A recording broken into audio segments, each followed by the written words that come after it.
Hello everyone, नमस्कार। कैसे हैं आप सब? होपफुली बहुत ही अच्छे होंगे। तो चलिए इस वीडियो में हम बात करेंगे शेयर मार्केट मैथोलॉजी की। मैथोलॉजी नहीं है यहाँ पे मैथोलॉजी है।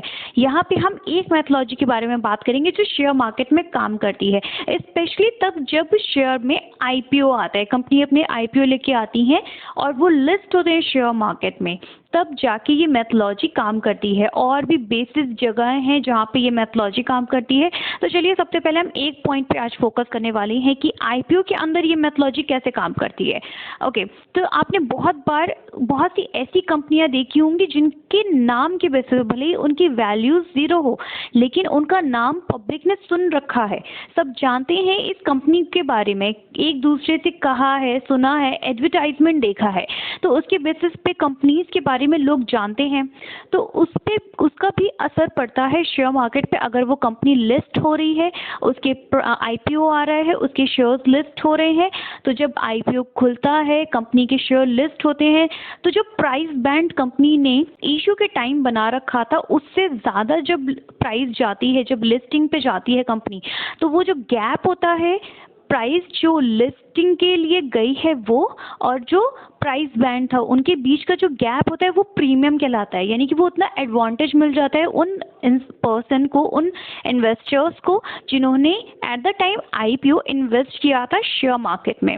ओके, तो जब प्रीमियम पे खुलता है तो इंस्टेंटली लोगों को उतना प्रॉफिट मिलता है, तो वो कंपनी के शेयर्स को आराम से उसी दिन चाहे तो बेच सकते हैं या खरीद सकते हैं।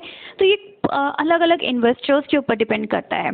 तो ये कैसे काम करता है, यहाँ पे बात हो रही है सप्लाई एंड डिमांड की। फॉर एग्जाम्पल जोमेटो का हम शेयर ले लेते हैं, बहुत कॉमन है। ओके, जोमेटो कंपनी उतनी ज़्यादा वैल्यू नहीं थी उस कंपनी की, लॉस में भी जा रही है, लेकिन लोगों ने सुन रखा है जोमेटो का नाम, इसलिए हर कोई जानता है जोमेटो को। तो प्राइस क्या हुई, जब भी जो प्राइस बैंड था उससे ज़्यादा पे कंपनी जब लिस्ट हुई, कंपनी का जब आईपीओ आया, तो जो उसके शेयर थे, तो जब ओपन हुआ, जब कंपनी लिस्ट हुई, तो उसके शेयर्स प्रीमियम पे खुले थे। ओके, क्यों?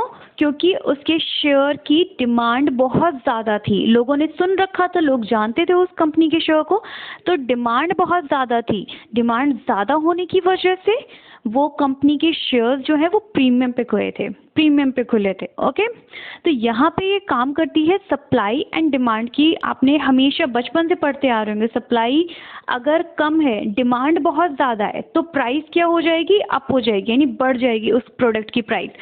आलू प्याज टमाटर के लिए आप बेसिकली देख लीजिए, अगर आप भाजी तरकारी के थ्रू समझें, तो जब भी आपने देखा होगा कि प्याज किसी सीज़न में कम हुआ है तो उसकी सब डिमांड ज़्यादा है, तो उसकी प्राइस क्या हो जाती है? प्याज की बढ़ जाती है। ऐसे ही आलू की है, अगर आलू किसी सीज़न में बहुत कम हुआ है तो उसकी प्राइस क्या हो जाती है? डिमांड उतनी ही है मार्केट में, लेकिन सप्लाई कम है, फुलफिल हो नहीं पा रहा है, तो डिमांड के बेसिस पे प्राइस क्या हुई? इंक्रीज हो गई, बढ़ गई, इंस्टेंटली बढ़ गई। ओके, तो ये मैथोलॉजी शेयर मार्केट में भी काम करती है, इसीलिए कहते हैं शेयर मार्केट मैथोलॉजी से।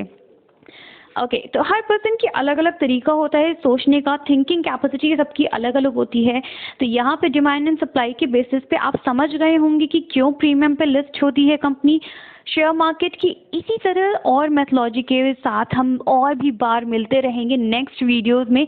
वीडियोस को बहुत ज़्यादा लंबा नहीं करते हैं, इतने पे ही यहाँ पे विराम दे देते हैं, ताकि आपको भी देखने सुनने में मज़ा आए और मुझे भी आपको बताने में हर एक नई इन्फॉर्मेशन को काफ़ी ज़्यादा एक्साइटमेंट हो। हालांकि मैं हमेशा ही एक्साइटेड होती हूँ आपको नई नई इन्फॉर्मेशन देते रहने के लिए। तो चलिए मिलते हैं नेक्स्ट वीडियो में। बट अगर आप नए हैं मेरे चैनल पे, तो चैनल को लाइक, सब्सक्राइब, शेयर करना बिल्कुल भी ना भूलें। Okay, thank you so much. Have a nice day.